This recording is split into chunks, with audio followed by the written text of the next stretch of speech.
ধন্যবাদ।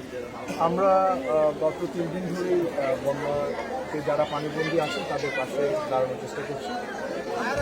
ইতিমধ্যে জেনেছেন যে আমাদের তো এই বন্যার প্রভাবটা কিন্তু শুরু হয়েছে পরশুরাম, তারপরে হচ্ছে গিয়ে আমাদের ফুলগাজী এবং আজকে হলো ছাগলনাইয়া।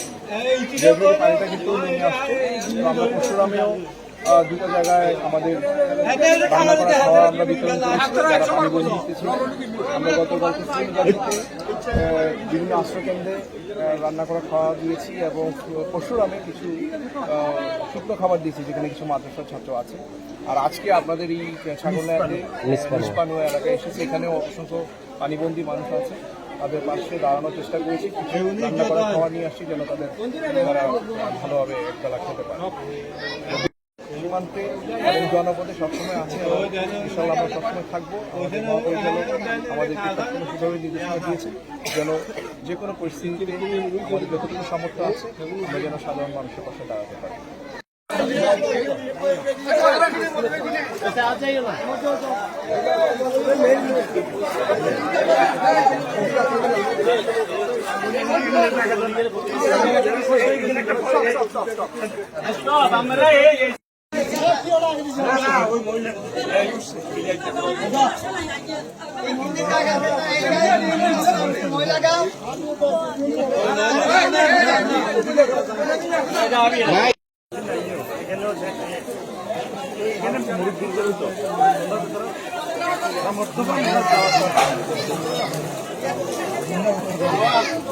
স্কুলে তোমার কেউ বাকি আছে?